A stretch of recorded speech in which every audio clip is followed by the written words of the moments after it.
This is Trend Following Radio, where great thinking comes alive.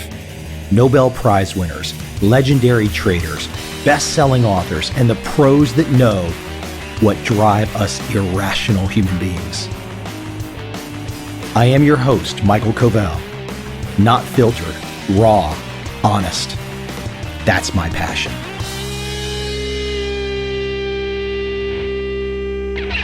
Today on the podcast, I have Tadas Viskanta. He's the founder and editor of Abnormal Returns. Private investor, 20 years of experience plus, and his newest book, his first big book, Abnormal Returns, Winning Strategies from the Frontlines of the Investment Blogosphere. And I think, and I mentioned this at the end of our podcast, but I love the fact that Tadas calls his blog a forecast-free investment blog. Without further ado, Tadas Viskanta.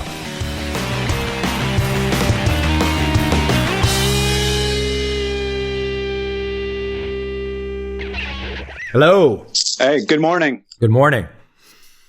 So I have to ask before we get rolling here, I want to make sure I've got a proper pronunciation before I start saying things that are not right. Tadas Viskanta? That's it. Perfect. Dang, I'm pretty good today. So listen, we gotta jump in. I think you heard my original conversation with Barry, right? And that you had not really followed part of my world. I guess you caught on there or something. Oh, no, I've listened to the podcast for a while now. I think you had, I think you've done a lot of like author interviews. So I know you, you've talked to, Schwager, Mobison, and Mobison, which are two of my faves. So, I thought those are both really good conversations. And I know Barry as well. So, yeah, I saw your tweet. I guess that was where it's doing this. It's funny. I'm sure you follow it the same way as you get tunnel vision about your own little world to some degree. And then you realize that there's other people that have tunnel vision in their own little world too. And they've developed a big world in their own little world. And then you just have to kind of wake up occasionally. And that's what happens to me. And then so I realized we probably should have already had this conversation, but here we are today. So yeah, no, that's great. I've read. I think I cited the Trend Following book in my book. So good or bad. Good. Good. It was kind of some of the black, some of the Black Star stuff talking about equity returns. So right. So that's good stuff. Well, let me throw right into your wheelhouse because I think it on all the, looking through your work and your writings and things. So I'm just the average guy. I'm just the average guy sitting out there. Maybe I'm the average guy who's got 25 grand and I'm 25 and I've just gotten out of school and I don't really know what's going on yet. Or maybe I'm the guy who's 60 and I'm a doctor or attorney and I've got a little money and I still really don't know what's going on. But I turn on that TV religiously all day long and I take in data by the stream loads and I just love data and data is just washing across my body and I can't fall in love any more than I can with more data. Give me more data. And Tadas, why is that just not a bright recipe for success?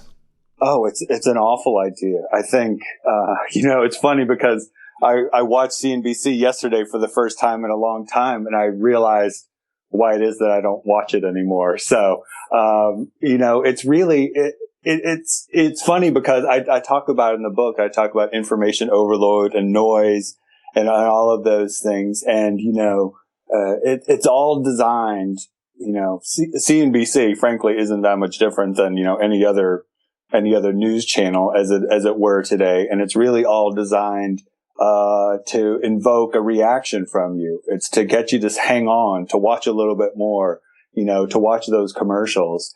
And, it hits you visually, it hits you, and in your audio system, it's trying to provoke a reaction from you. And I think, anybody who is, serious about investing or trading, kind of recognizes that that kind of sensory overload kind of works against you in all sorts of different ways. And it's really not, in kind of no way, shape, or form is that really a positive thing. So, you mentioned your book, and I didn't mention it yet. I'm going to do it in our intro, but Abnormal Returns, Winning Strategies from the Front Line of the Investment Blogosphere.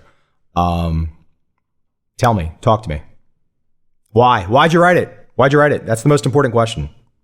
Well, I think I've, always wanted to write a book, and, the opportunity arose. And frankly, I got into kind of blogging in the first place because I had written a book proposal, that kind of died on the vine, and, felt like I still had, some things to say. So at that time, the blogosphere was just kind of just ramping up. So it seemed to me like an outlet for, for some of my thoughts and writing. So, it just kind of came to be where it kind of, had an opportunity to write it. And, as things go, it was a relatively, straightforward sort of process. It was kind of all these things that kind of been marinating, in my brain for the last few years. I was able to kind of, put down in a little bit more long form, and build a book out of it. So, well, it's an interesting phrase, abnormal returns. Why don't you explain to the audience that might not be familiar with your work about the phrase abnormal returns and the style and strategy, the thinking behind your investment thesis? Well, I don't know that there's necessarily a thesis behind my thinking. Abnormal returns is kind of a technical financial term that talks about trying to measure returns over and above the risk taken. And, frankly, when I was putting together the blog, I was just kind of going through a list of terms that I thought were, interesting and appropriate and for which the domain name was available. And that kind of popped out, but it's kind of stuck. And I thought that, it's really what everybody who is active in investing that's what they're trying to achieve. They're trying to achieve abnormal returns. They're trying to do something above and beyond what they can, get in the market. So in that respect, it's, something that's pretty universal. And people have not yet really figured out that all the ways they think might intuitively or deep down in their gut might be the way to get those abnormal returns. They go about it all wrong. Yeah, no, I think that's absolutely right. I think that, I think part of, I talk about it in the book, I talk about it in the blog. I kind of view a lot of it kind of as a cautionary tale. I mean, I think anybody going into this has to go into it with their eyes wide open and recognize, that what they're trying to do is difficult, and it's difficult intellectually, it's difficult psychologically, emotionally. There's nothing easy about it, and I think from that perspective, knowing that going in, I think is probably important. And I think that, and that might just fall on deaf ears. Somebody who's hell bent on, wanting to trade or wanting to, kind of play the markets is, that probably won't sink in for them. But, it's something that, that's kind of the approach that I've, kind of always taken. So, well, there's a phrase that I've seen in some of your writings, and I don't necessarily use it myself, but I know it's pretty common in Wall Street parlance, and it's the phrase underperform. And if I look at my world, I picked a particular trading strategy that I thought was kind of under the radar. And you mentioned my first book, and one of the premise of that book was I had all this performance data, and I was like, well, let's tell the story around this performance data. Here's this kind of proof of something that's happened over decades. Let's tell this story. And when you look at, for example, and I'm just using as an example, trend following performance data, it's very volatile. It's up and down. And so the notion of underperforming, when you accept the idea that you're going to have losing months, possibly losing years for sure, that seems more real to me. Whereas it seems like so much of the world is so fixated on these indices, and if they deviate from them, then the world ends. And it just seems like we've got it all backwards, as opposed to realizing that things don't go in a straight line. Why don't you speak to that notion of underperforming and how people perceive it? Well, I think I think there's two different aspects to it. One is just kind of a practical kind of investment sort of perspective where, look, if you are a small, medium, average sized investor, there are ways by which you can achieve market performance without a whole lot of effort. And, I've kind of talked ad nauseum on the blog about how, in today's day and age, doing that is, cheaper and easier than it's ever before. So that's kind of in one sort of respect. But I mean, there's the whole, there's the whole money management industrial complex around which, this idea of performance is built. And I think you're right that, so much of it is index focused, as often for the worse than for the better. So, I think that, the last few years have shown us that, that there, people are now, I think, more hyper aware than they have been in the past about, that, the risks in the market are real. And, like you said, we see volatility in returns, and that, finding ways of trying to mitigate that is an important part of things. And, how do you find abnormal returns if you've got an indexed perspective of the world? Oh, you don't. But I think that, I think most people, the average person, the average investor, I think quite quickly realizes that, there aren't, there isn't free money sitting around, on the ground. It takes time and effort, kind of blood, sweat, and tears, as it were, to try and generate abnormal returns. So I think in one perspective, there's a default for a lot of those people who really don't, who either, aren't able to put in that sort of effort. So I think in that perspective, it's kind of, for lack of a better term, it's a bit of a safe harbor. Yeah. How do you prepare for abrupt change in the markets? How do you prepare for that? Oh, I don't think that you can. I mean, I think that all you can do is, I think the best defense against that is having some, perspective on, some long-term sort of historical perspective on the markets. I mean, I think, everybody was freaked out by 2008, by the financial crisis, and, for very good reason. The global economy and the global financial system was, on the precipice. But if you look at history, it was bad, but it wasn't off the chart bad. I mean, these things have happened in the past, and knowing that that's possible, I think, is an important, part of it. History in that regard, gives you some perspective on, what can happen. Let me, if you've listened to my podcast, I'm going to jump around on you. I'm going to keep you. I'm going to keep you on your toes. So I'm interested to try and I will keep digging and prodding until I expose the fleshy, soft underbelly of you. So I want to know, who are your mentors? Give me some names. Give me some names. Give me some influences, either names or books, or what drove you? It's funny because I was reading a post a couple of days ago talking about how,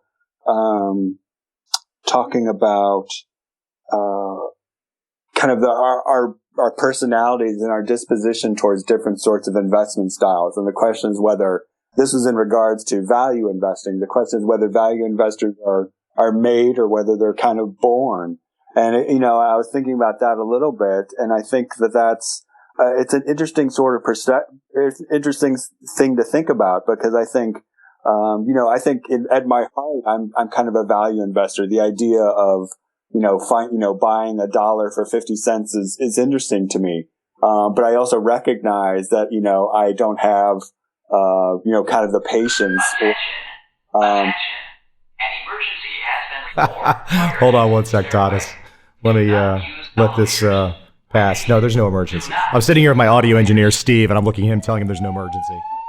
All right, that's better. Yeah, well, hopefully they had made some announcement about a test earlier. So now when they come out and they tell me that I have to go down the elevator, I'm really not believing them. So if I die on this podcast, I just want everyone to know that Tadas was the last podcast. Covel went down in flames trying to deliver honest investment information. He is deep fried like a crispy freaking crawdad from Louisiana. Just to get this podcast in, you must feel special, right, Tadas? There you go. So, okay, no, hold on. I need to be very specific with you before the flames come to my door. Mentor, give me a name. I want a name. It's like I said, I kind of started off as thinking that value investing was the way, and I think that it's I think like anybody else who's been around this for more than a few years, you evolve over time. And I think that, I think like anybody else, I've kind of evolved. It's funny because I got, I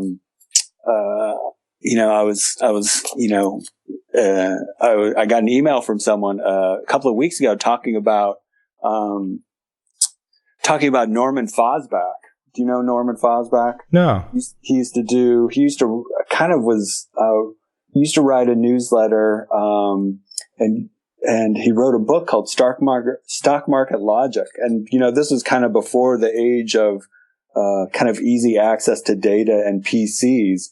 And he wrote this book, that did a lot of, a long time ago. I've got it in front of me because I'm just looking at it, published originally in 1976, doing a lot of kind of like quantitative work that,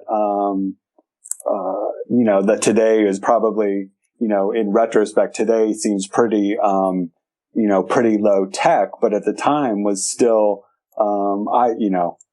it always struck me as being, relatively, interesting sort of things. So, I think having a quantitative bent, kind of moved me in a certain sort of direction away from discretionary sort of trading and more towards, more systematic sort of approach and on my end. So, and that would be how you describe yourself today.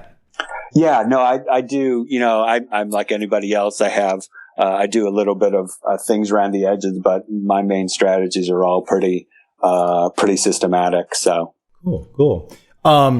So would you, it's funny when you mention about, I think we all grew up that way with the value investing thought process. I remember, I think one of the first books I read was Margin of Safety. Sure. And you read those types of things or Investment Biker by Jim Rogers, and you read those and you're like, well, I'm going to have to do all this.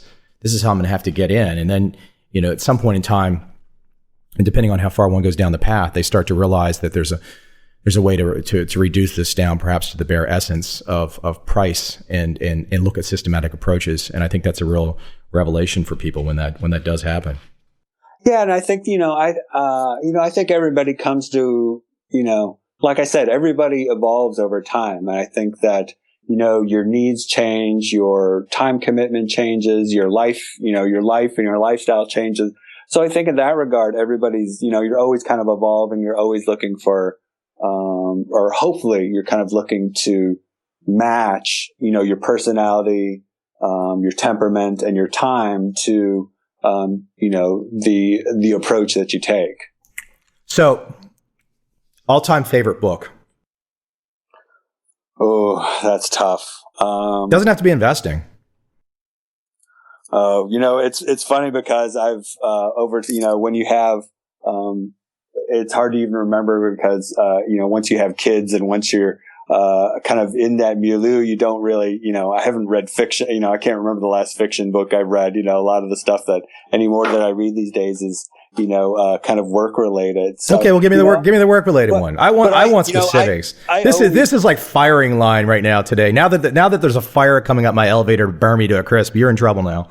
You had Jack Schwager on, a few podcasts ago, and I think that first Market Wizards book was I think was influential in kind of the way that I was thinking, because, I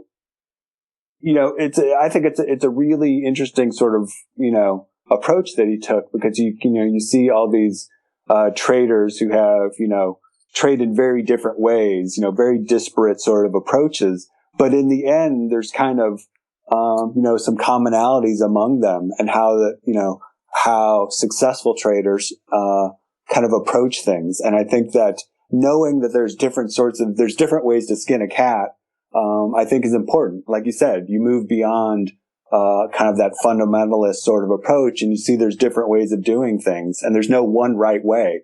One of the lessons from that book is that each of those traders makes the system work for them. If you gave them a different system, it probably, that had been just as successful, it might not very well work for them, because it just doesn't fit their personality, doesn't fit their temperament, kind of doesn't fit their worldview. So, what you're coming up though. So let me take it back a step. So here you are to now, you've written this, you've got this following online in Abnormal Returns. You've got this new book out. There's quite a few people following you on Twitter. What were you doing when you were 13?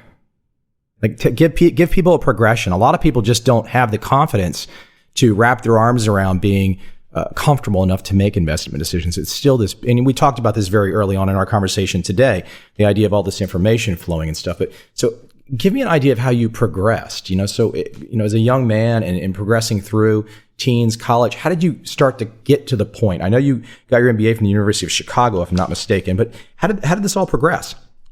I'd always been interested in, markets and investing. And I remember being, back in the day, I remember my father asked, I was a human screener for him. I was going through the newspaper and looking for stocks. I think it was for some sort of dividend. So I was the one going down the news, going through the newspaper back when there were newspapers, checking off stocks with a certain dividend yield. So it's, it was probably imprinted on me relatively early. So, but it's like I said, it's always something that I'd had an interest in, and, just kind of progressed from there. I think that's, it's challenging. One of the things that I try to do at least is, try to put myself in the shoes of other people who, are coming to some of this information a little bit later in life. Either they, have been busy with their own careers, or just don't have, the background in it. And so, kind of the book that I wrote, I kind of describe it may not be Investing 101, but maybe it's Investing 102 or 103, kind of the next book in kind of somebody's learning process. So, but yeah, I think, my progression is probably like a lot of different people's. You go from looking at kind of this fundamental stuff, and trying, doing it and trying to do it. You kind of recognize that, when that fit isn't there, and you kind of try and evolve. You try and pick up different things. You try and do things differently. And I think, frankly, one of the things that has, helped me has been, the market has evolved as well. It's moved from, people talking, frankly, more about, individual stocks to sectors and, markets, and, not just domestic markets, but, international markets. So it kind of opens up, a much broader range of, opportunities that, weren't there, 5, 10, 15, 20 years ago. I think you make a great point, because, I'm getting ready to go on a journey for 5 or 6 months to Asia. And I think even though we all can relate to the idea of perhaps, buying an ETF or something, and, if you're an American, you buy an ETF in Europe or Asia or whatever, the idea of still doing that is still, frankly, and no pun, is foreign. And I know you appreciate this, running a blog online. And I think anyone that's run a blog online for a long time relates to the idea of how global you all of a sudden become. You just realize that the borders are irrelevant.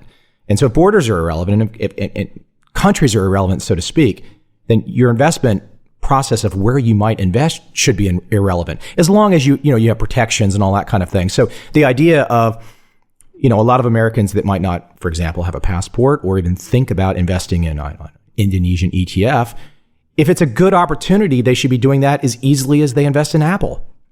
Yeah, no, I think, it's been studied to death. Home bias is a persistent feature of, not just Americans, but, in every other market as well. We just have this innate desire to kind of keep things close to home and to invest, and it translates into investments, and we want to kind of keep things close. And there was a study done a long time ago that looked at the breakup of AT&T, a long time ago, breakup in AT&T into the R box. And it showed that people who owned AT&T stock and got stock in all of these different, geographically spread out companies had a tendency to hold on to the one that they were, kind of the one that they lived in. So, even though, logically, it's all, in the sense it's all AT&T, it's all, these are kind of interchangeable sort of companies. People felt and kind of traded and narrowed their holdings down towards the ones that were closest to home. And, it just kind of shows you, kind of the way the human mind works. And, that's, I think, one of the really interesting developments about ETFs is that it really does, open up a whole other world that, in kind of a one-stop shop that really wasn't there before. So let me throw something out. I want to get your opinion on this. So, we can hear terms like the lost decade in when you look at American equity indices. And people realize that, okay, well, there's not really any interest in income anymore. They've taken that punch bowl away completely. And for all intents and purposes, stocks have gone sideways for a long, long time. But still, relatively speaking, we're not too far away from the, quote, all-time highs in U.S. equity indices. However, I'm not trying to make a prediction here or anything. I'm just trying to get people to think about the process and to think about what can happen and how do you prepare for. And I always look at the Nikkei, peaking out in 1989 at nearly 40,000, and then where it is today. And I just don't think people sometimes, they want to have those rose-colored lenses on, and they want to have the horse blinders on, and they don't want to even imagine it's possible until perhaps it's there. And I always, we're talking about styles of investment. I always like to say, well, gosh, does anybody really think the Japanese believe in buy and hold anymore? Yeah, right. No, that's absolutely the case. And that's a very striking example. And I think, even today, over the last couple of days, I've noted posts talking about how, the financial crisis has kind of turned off, a big portion of investors from equities ever again. I mean, they're so, almost, in spite of what's happened, they now have this, this fear of equities. And I think that, part of it's, just learned behavior. Nobody, that trauma is still, for many people, very real and very painful. And, it's a natural sort of reaction to kind of recoil from that, that sort of, those sorts of experiences. So, I think the lost decade is interesting because if nothing else, it teaches us that, that happens. I mean, that's not to have stocks go nowhere for 10, 11, 12 years historically and in a kind of a global sort of, perspective it's not that unusual. I mean, it's not something way off the charts. So I think if nothing else, it gives us a little bit of a wake up call to recognize that, that's very much a possibility. Well, we like to personalize it.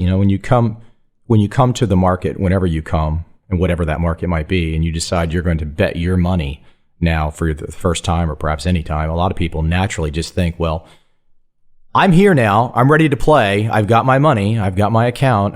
Maybe I've got a strategy. Maybe I don't, but I'm here and I'm ready to play and I'm going to make bets. And everyone likes to imagine that those bets will just, magically go the way that you want to go because you've now decided to play. Whereas the markets don't care about you. Or even know anything about, right? I mean, yeah, no, that's absolutely right. And I think, I've written about this a little bit, and I think, talking to Michael Mauboussin, some of it's just luck. I mean, somebody who came to the markets in, 1997 or 1998, has a very different perspective, about markets than somebody who came to the markets in 1982 or, 1962. Some of it's just dumb luck as to when you kind of come to things. And, so I think from that perspective, you have to, that's obviously a starting point for people. And sometimes you have to, if you came to the markets in the .com boom, you've had to unlearn a lot of lessons, a lot of probably, lessons that you shouldn't have learned, that you got lucky and that you had to unlearn over time. And vice versa. Somebody who came to the markets in the last few years, who might have experienced, a 50% drawdown, has a very different perspective on what it means to come to the markets. So I think some of it's just kind of dumb luck. But one thing that I've written about in the last, this past year is kind of talking about this idea of, trying to educate yourself and trying to gain experience in the markets. And even if it's in a really small way. And I think that, there's been some studies about how, millennials and Gen Y have been turned off from, the financial markets and, for a very good reason, either through their own experiences or through watching their parents or something like that, that's been kind of, there's been some financial traumas, whether it be financial crisis, housing, the downside of the .com boom. There's some very kind of real tangible things that, could easily turn somebody off. But, kind of the way that you learn is by, I think by doing. And, even if you do it in a small way, learning some of those lessons early when the stakes are relatively low, I think you can kind of compound that education and that experience over time. So when, the stakes are a lot higher, when you're, nearing retirement or anything along those lines, having had some of those experiences and being able to, learn from them and adjust to them over time, I think is really important. You mentioned the .com bubble, and since we're two guys that have already expressed a fondness for systematic strategies, I don't think it's necessarily relevant. But I look at, and once again, it's kind of like why I brought up the example of the Nikkei, is for people to have a perspective as to what can happen.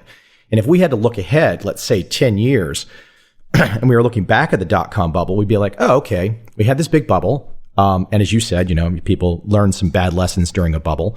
We have this big bubble, and everyone thinks that something's really happening during this bubble. And it is at that moment, but then it crashes and it burns. And then maybe you could argue, if you're 10 years ahead in the future and you're looking back historically, be like, okay, well, Greenspan traded the .com bubble for the real estate bubble. And we've had this whole process going on. And I guess the reason I bring it up once again is how, if you look back and you see this is what can happen, this completely unexpected can happen.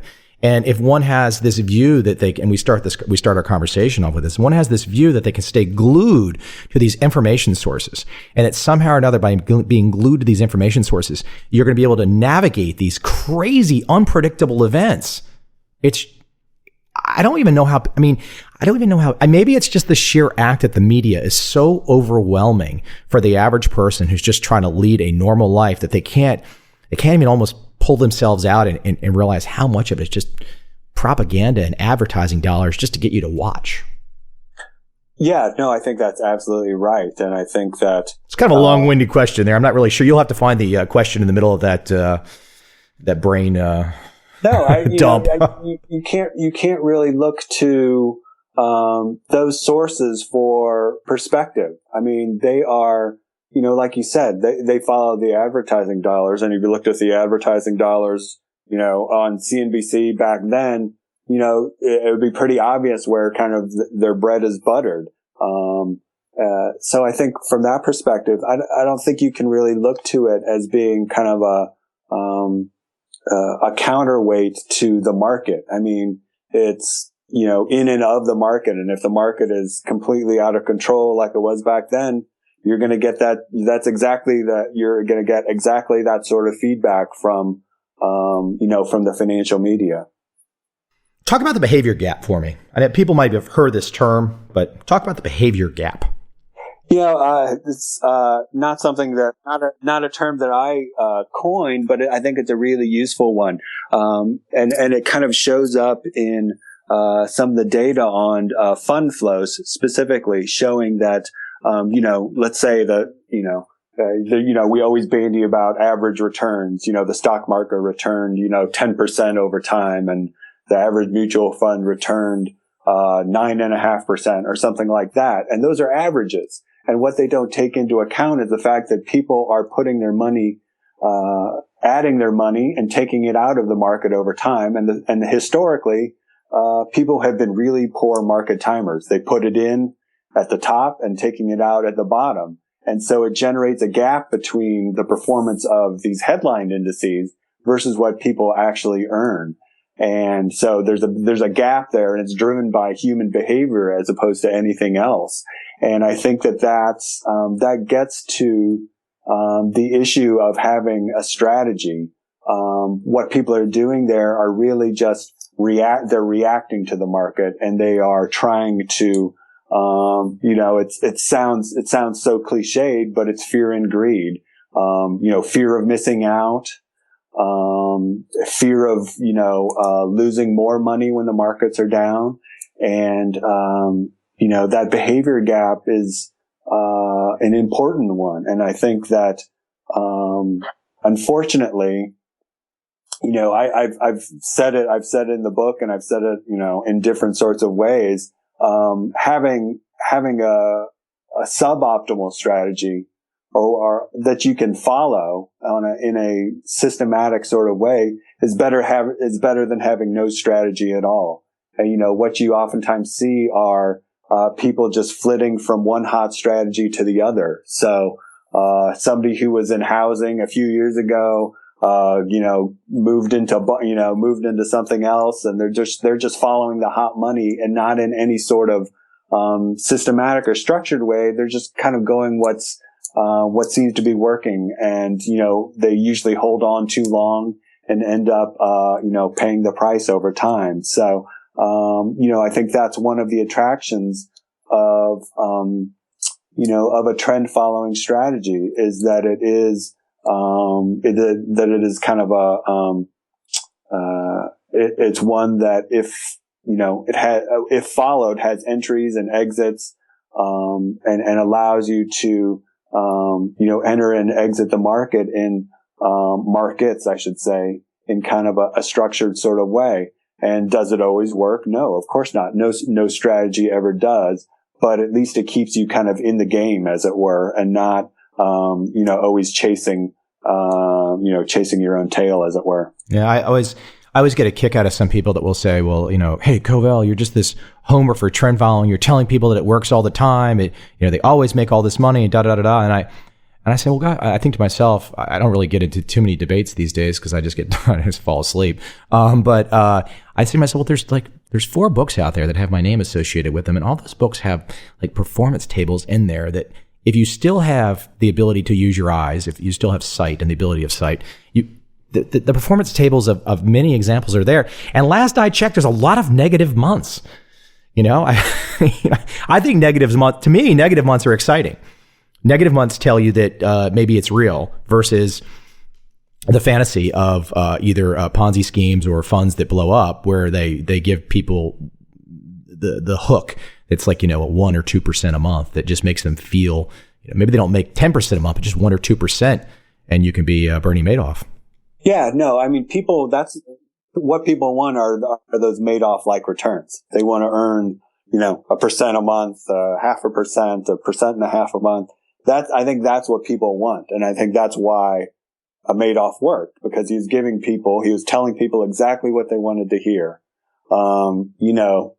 It's nice and steady upward returns. And I think, I talk about in the book, and I think that, I talk about, momentum. I use the term momentum investing, but that's interchangeable with trend following in my mind, and value investing. And I think both of those strategies can work, in part because they're both psychologically difficult to follow. I think those strategies extract, a psychological cost for the people who follow them. And, I think that's why they're able to generate, returns over time, is because those are strategies that are difficult to follow. In a trend, like you say, in a trend following system, there are negative months, and frankly, there are negative, flat or negative years. That's not an unusual. There are drawdowns. There are drawdowns. That's not an unusual sort of outcome. And the same for value investing. We talked about the dot-com bubble. There were value investors who, were, had horrible performance in 98, 99, 2000, because they were either, they never owned any of those sort of stocks, or sitting in cash, kind of watching the madness sort of go on. And, a lot of those managers saw, huge outflows from their funds, because of that. And, again, kind of extracting kind of a psychological cost for following those sorts of strategies. So if you see how I'm going to phrase this. So, I would come back to this question I got in my head. So in running the blog, because I think this is something we have in common, that we probably have a lot of things in common, people who are in this conversation. But I think one of the most interesting things about running a blog, where maybe people on the outside that don't do this on a daily basis, is the feedback that you receive. And running a blog, so to speak, or writing, in many ways can be a very lonely process. And you crave feedback, because feedback tells you something. The thing that I find most interesting, and even though in your work you're putting some very specific ideals and thoughts down on paper in the digital world, I'm curious about the feedback you receive from people, because sometimes I receive feedback from people, and they will have perhaps even read a blog entry, listened to a podcast, read a book, and the feedback that comes in, and I'm not saying this in a mean sort of way, but it's sometimes amazing how very bright people, and they have maybe a new source of information on their desk, perhaps something that I've done, perhaps something you've done, and they still don't get it. It kind of just goes over their head. I think it's amazing how, for me, I'm so deep into the weeds sometimes, I don't appreciate, and maybe you don't appreciate it necessarily completely either, the things that we're talking about right now. Maybe we use a little jargon, we use a little shorthand, but there's probably going to be some people that don't appreciate the nuance and the depth. And it's not that we're just kind of like throwing phrases back and forth, but there's this behavior gap. You know where I'm going with this? What do you see with your feedback in your world with your blog? Well, it's that's a great question, because I have to I have to admit that most of the feedback I get is really very positive, and I think I view the blog as in that respect as kind of a service, and people by and large really appreciate whatever I do provide. But there is in any sort of outlet like this, there are people who are coming at things with their own sort of agenda, and are really not are either looking for a fight, or are looking for to try and generate controversy. And I wrote something this year talking about how I wrote an article talking about how there's never been a better time to be an investor, and not talking specifically about the market or market conditions, because those change on a daily or weekly basis, but just what it means to be an investor today. We have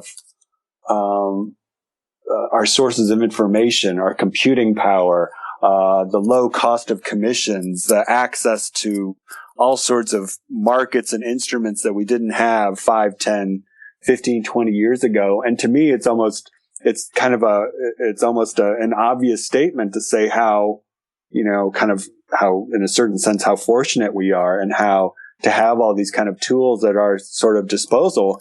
And some people kind of wrote in saying, well, wouldn't it be great wouldn't you rather be investing in 1999?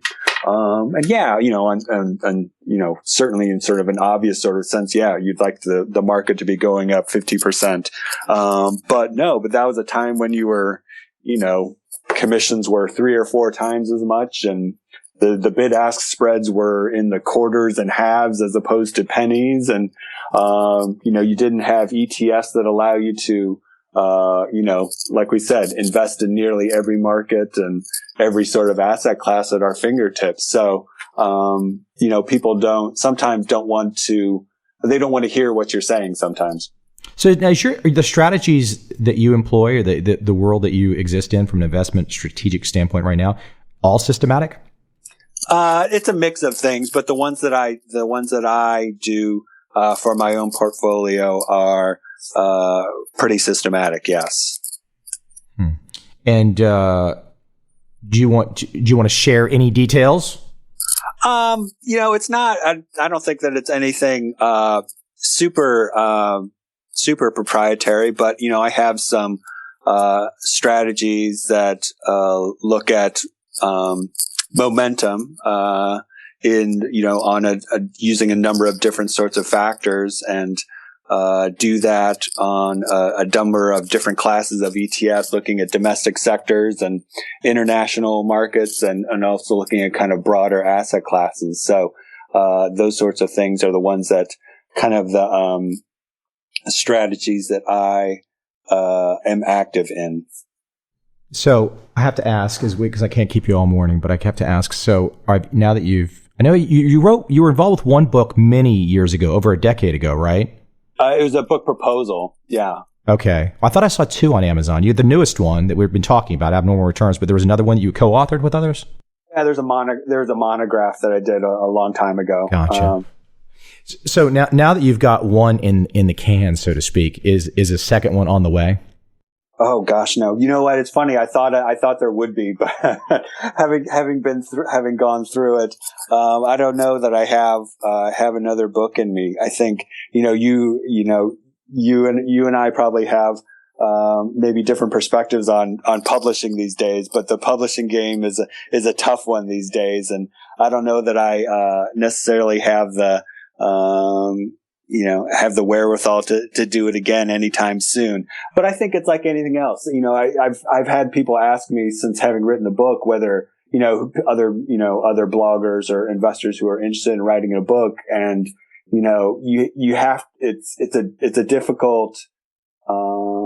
it's a difficult task, and I think you have to do it because you want to do it in and of itself. You want to have something down on paper and be able to put your ideas out there, and you can't really worry about the kind of the commercial success of it. You have to do it because you have some burning desire to do it. So, until I find another topic or topics that, kind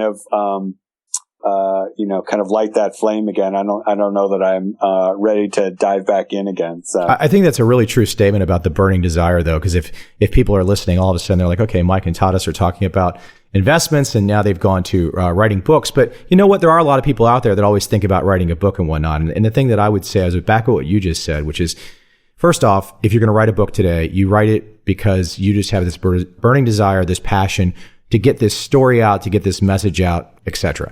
Now, at that moment in time, you have to turn off dreams of bestsellers, because the only way you're going to have a bestseller is if you sell it. There is absolutely, in any quote, any of you publishers that possibly are listening, or agents or whatever, don't even try and tell me that I'm wrong, because you guys don't do anything. Okay. You basically let the author write a book. Fine. That's great. Authors like that. I like that. Tadas likes that. However, there is no selling that takes place from publishing houses today. They don't do anything. They don't. So, but that's not, I'm not even saying that as a criticism necessarily. I'm just saying that's the reality. And so if people want to, I view it as a two-step process. You have your passion, as you say, Tadas, you write your book, you get it out there. And if you want to sell it, go read everything and anything that Tim Ferriss has ever written. And you might have an inkling of how much work goes into the process of becoming a New York Times best-selling author. Because it's definitely not the old way of like, someone writes a book and it just magically spreads around and all of a sudden you sell millions of copies. It doesn't work that way. Would you back that view? Yeah, no, I think that's absolutely right. And, the one great thing today is that, that self-publishing route is, easier and simpler than it's ever been. So, the one nice thing about that,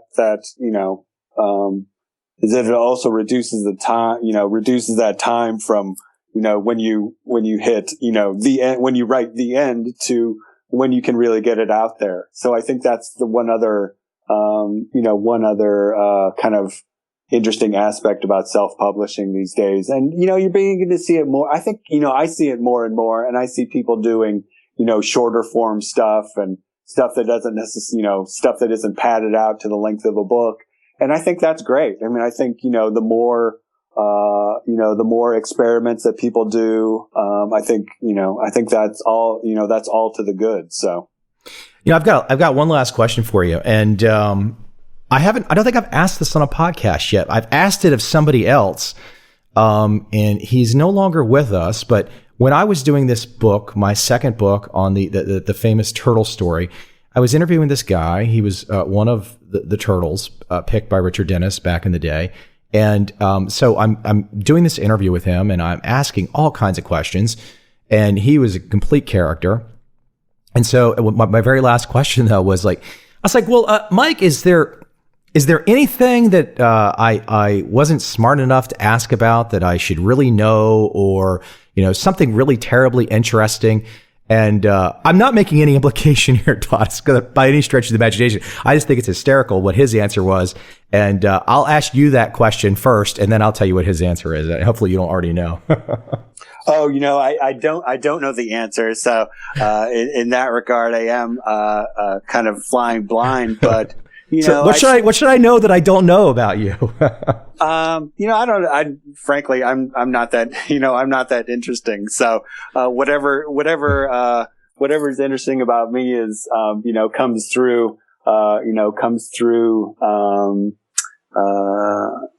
hopefully comes through, in my work. So from that perspective, and but I think it's funny because, it's, living in an age of social media and blogs and podcasts. And I think that, it's become, it's very much a different sort of game. And I think that I think in a certain respect, people who have followed me for, I've blogged for 7 years now.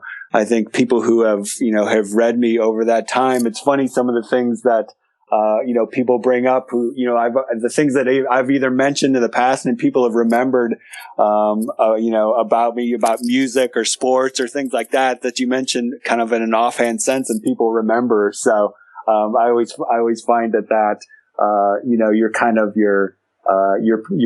your public persona is out there and people do pay attention to some of those things. And I think it's an interesting sort of, world that we live in where, this kind of social media age. No, it definitely is fun. In fact, most of the time when I say things, I forget what I say. So I don't know about you, but maybe that's what you're already saying. Is I forget what I say, and then people remind you, and you're like, "Oh, really? Oh, okay. Hopefully it's not too crazy." Anyways, this guy though, that when I'd asked this question, so here I am. I'm doing all this crazy research for this book, trying to put this story together, and it's just one hellacious story. You couldn't have found anything more fun to play with in terms of pulling something together. And so I asked him this question, and he goes, well, I don't know if I've really ever told anybody in public about this, but when I was one of the turtles, I was a drug dealer. Jeez. And I was like, oh, really? Interesting. It was, I think it's funny though too. It's where you look back to maybe some of the the crazier times of maybe the 70s and early 80s, and things have become much more I don't know, say normal, so to speak. But I think some of the crazy war stories that you might have heard back in the day that people are fond of and they grew up on in some of the books that you and I read about, a lot of that stuff doesn't happen the same way today. Yeah, I lived in Chicago for a long time, so I would hear all those. I'd hear a lot of those futures trader war stories, and that's that world, and to a large degree, is gone now, and it's like you said, we live in a very different era. So I think most people would say for the better, but for some of those people who have had to live through that transition, that's obviously been difficult, but again, there's kind of an inevitable sort of transformation that's happened to markets. And one of the great books this year that I read was Dark Pools by Scott Patterson, kind of talking about the rise of electronic trading and how what started off as kind of a desire to sort of democratize trading has evolved from that to kind of the high frequency trading that we see today. And it's an interesting how how starting off in one place ends up in a very different one. So it's true. I had Scott on the podcast earlier in the year, and that's definitely a whole different educational experience for me to go through his book and that podcast. That's a whole different world out there. I mean, that's it starts to remind me of a Terminator type world. The rise of the machines, the Matrix, so to speak. Yeah, so. It was a great book because I like to think that I'm pretty up on things, and I learned a lot about the history of it for sure, and kind of changed a little bit of my thinking in terms of kind of where we are today in terms of high frequency trading. Well, listen, I'm going to let you run. I know I can't keep you here. Today we've been talking with Tadas Viskanta, and he is the editor and founder of Abnormal Returns, the website of the same name, the book of the same name, Abnormal Returns, Winning Strategies from the Frontlines of the Investment Blogosphere. And I love the phrase, I know you've used it on your blog, a forecast-free investment blog. A man dear to my heart to use that phrase, because a forecast-free. Everyone, if you didn't like anything we had to say today, there's your home run at Tadas' phrase, forecast free. Now, and if you don't know what that means, or if it feels uncomfortable to you, or you think that this is insane, this man Tadas should be able to forecast tomorrow, and what's wrong with him? He can't forecast tomorrow. Everybody else says they can forecast tomorrow. There must be something wrong with him. And if you're in that mindset, you might need to take a stiff drink, sit down, stare at the wall for a couple of weeks until you finally maybe come to some realization that perhaps you can't forecast tomorrow. Then maybe you can have some success in life and the markets. Fair assessment? Yeah, I think that's a good starting point. Listen, Tadas, it's been fun, and hopefully we can talk again in the future. Thank you, Michael. I appreciate it. Okay, take care.